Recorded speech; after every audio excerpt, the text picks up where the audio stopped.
الرحمن الرحیم نحمده ونصلی علی رسوله الکریم اما بعد فاعوذ باللہ من الشیطان الرجیم قل یا عبادی الذین اسرفوا علی انفسهم لا تقنطوا من رحمت اللہ ان اللہ یغفر الذنوب جميعا انہ هو الغفور الرحیم صدق اللہ العظیم۔ بزرگان محترم اور عزیز دوستو،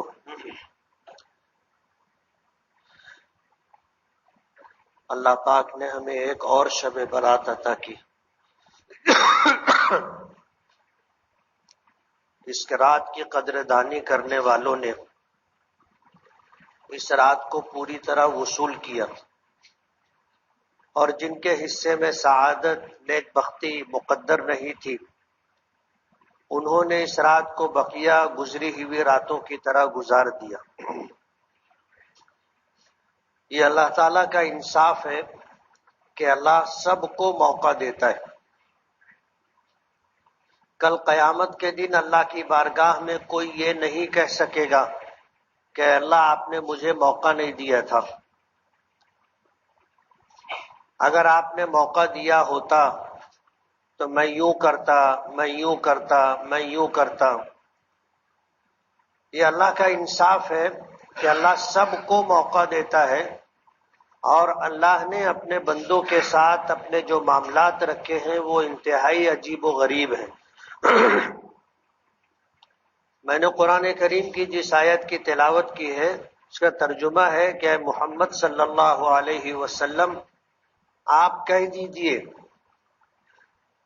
کہ اے میرے وہ بندے جنہوں نے اپنے اوپر گناہ کر کے ظلم کیا ہے، وہ میری رحمت سے مایوس نہ ہو۔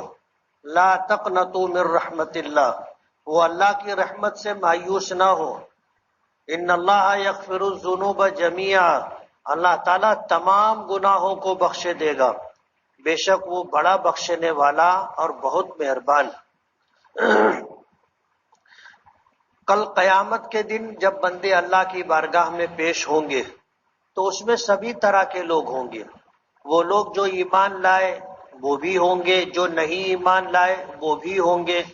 جو ایمان لائے ان میں سے ایسے لوگ بھی ہوں گے جو سابقون اولون میں ہوں گے کہ انہوں نے اللہ کو راضی کیا اور ہر عمل خیر سے کثیر حصہ لے کر کے اللہ کی بارگاہ میں پہنچے۔ ایسے ایمان والے بھی ہوں گے کہ جن کو اللہ نے موقع دیا تھا انہوں نے موقع کا استعمال کیا اور اللہ کو راضی کر کے دنیا سے گئے۔ ایسے بندے بھی ہوں گے کہ جن کے پاس ایمان تو ہے لیکن نیک اعمال نہیں۔ اللہ کا معاملہ کل قیامت کے دن اللہ پاک کا معاملہ داد و دہش پر ہوگا۔ تنہا فیصلہ کرنے کا اختیار اللہ رب العالمین کو ہوگا، اور حدیث پاک میں آتا ہے کہ اللہ کی رحمتوں کا ظہور ہوگا۔ اللہ کی رحمتوں کا ظہور ہوگا، معمولی معمولی نیکیوں پر اللہ لوگوں کو نوازیں گے اور بخش دیں گے۔ تو اللہ سے مایوسی نہیں ہے،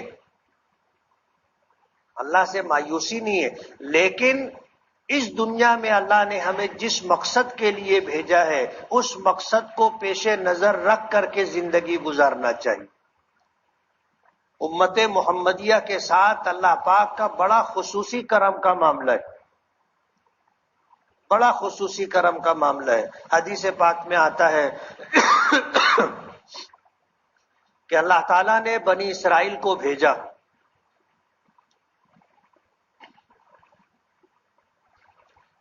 بنی اسرائیل آئے، اللہ نے ان کے لیے جو اعمال رکھے تھے، جو احکامات عطا کیے تھے وہ سخت تھے۔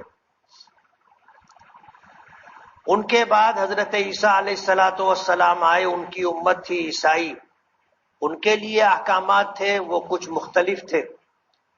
اور پھر جناب رسول اللہ صلی اللہ علیہ وسلم تشریف لائے تو آپ کی امت ہے، اللہ نے ان کے ساتھ جو معاملہ رکھا وہ کچھ احکامات جو عطا کیے وہ کچھ الگ سے رکھے۔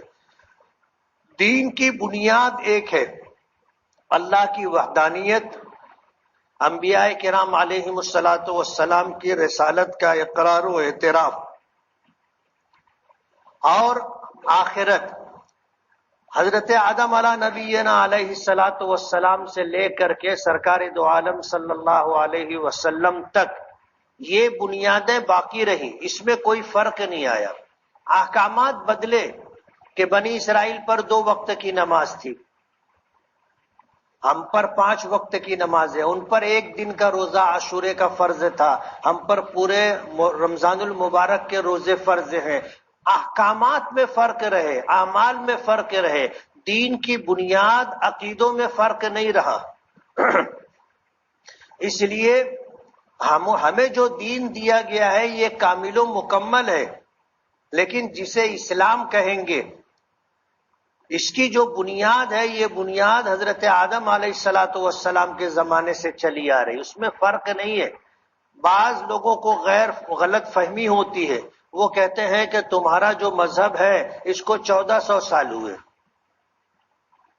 جبکہ ہمارے اس مذہب کو 1400 سال نہیں ہوئے، بلکہ یہ مذہب حضرت آدم علیہ نبینا علیہ الصلاۃ والسلام سے چلا آ رہا ہے، جس کی بنیادیں، اس کے اہم اور خاص احکامات وہی ہیں جو حضرت آدم علیہ الصلاۃ والسلام کو دیے گئے تھے۔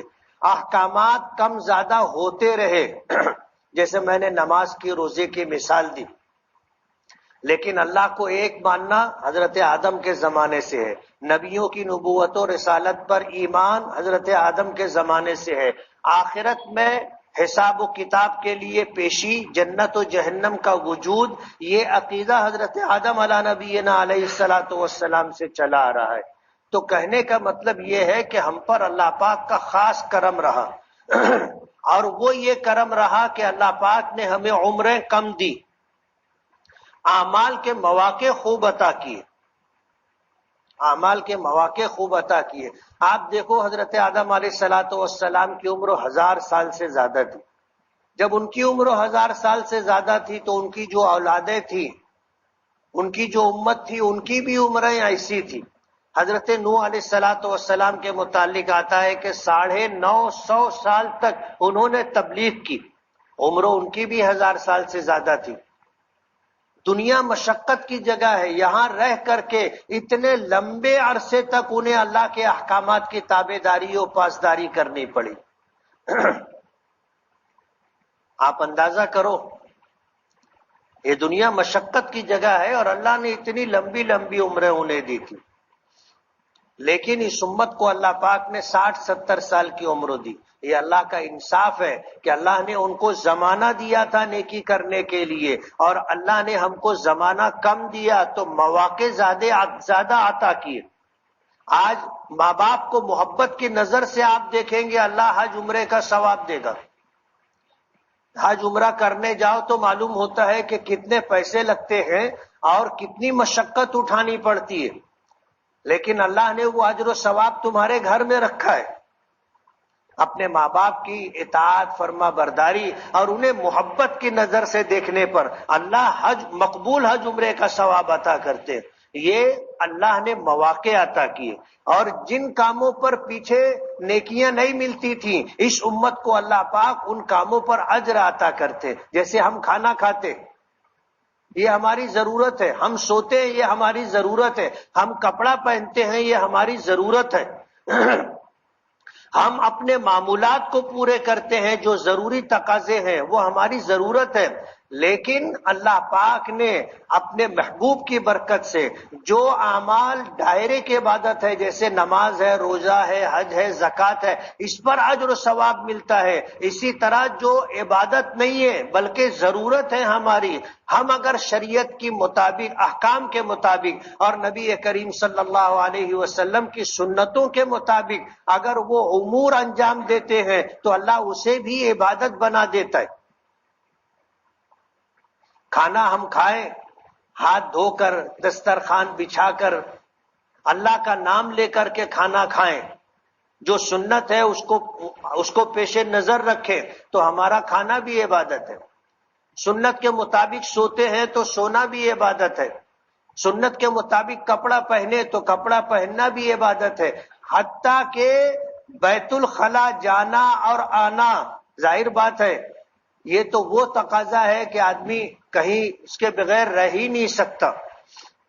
جب آدمی مجبور ہو جائے، پیشاب کی سخت ضرورت ہو، 2 نمبر کا تقاضا ہو، اور بیت الخلا اور استنجے کی جگہ نہ ملے، تو آپ کو سمجھ میں آئے گا کہ بیت الخلا جانا کتنا ضروری ہے. اور اگر وہاں موقع نہیں ملا تو کتنی دقت اور پریشانی کی بات ہے. یہ ایسی ضرورت ہے کہ اس کو پورا کیے بغیر آدمی رہ ہی نہیں سکتا. لیکن سنت کے مطابق آدمی اگر جائے، دعا پڑھ لے، بایاں پیر اندر رکھے، اپنی ضرورت پوری کرے، اور پھر جب باہر نکلے داہنا پیر باہر نکالے، دعا پڑھے. اندر جانا آنا وہاں رہنا یہ پورا وقت عبادت میں شمار ہوگا. یہ ان دائرے کی عبادت ہے، ایک دائرے کی عبادت ہے، ایک ان دائرے کی عبادت ہے. یہ موقع اللہ نے اس امت کو دیا، پچھلی امتوں کو نہیں دیا تھا. زمانہ ہمیں کم ملا، لیکن اللہ نے مواقع بے شمار عطا کی، بے شمار مواقع عطا کیے. آدمی اگر ان مواقع کا صحیح استعمال کر لے تو آپ یقین مانو ہمیں اللہ وہ اجر عطا کرے گا جو ماضی میں 1000 سال کی عمر پانے والے اتنا اجر و ثواب نہیں کما سکے. اللہ نے ہمیں موقع دیا ہے، جب تک زندگی ہے، سانس میں سانس ہے، اللہ نے موقع دیا ہے. ان اوقات کا صحیح استعمال ہونا چاہیے. زندگی گزر جائے گی، تم نماز پڑھو مت پڑھو زندگی گزر جائے گی، روزہ رکھو مت رکھو زندگی گزر جائے گی، اللہ کے احکامات کو مانو پورا کرو مت کرو زندگی گزر جائے گی. وقت کسی کا انتظار نہیں کرتا، وقت کسی کا انتظار نہیں کرتا.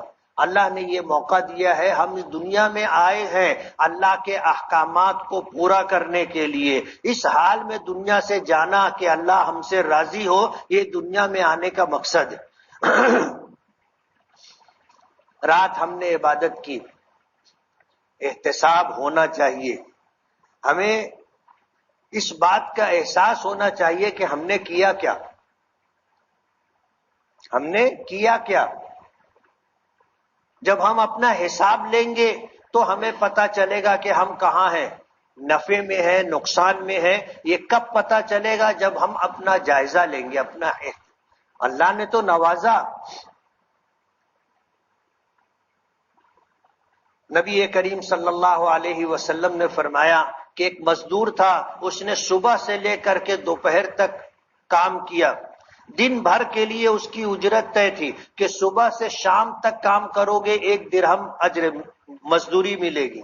اس مزدور نے کام شروع کیا، دوپہر تک کام کر کے اس نے کہا کہ اب میں کام نہیں کروں گا. مالک نے اس کو 1 درہم دے دیا، حالانکہ اس نے آدھا دن کام کیا تھا.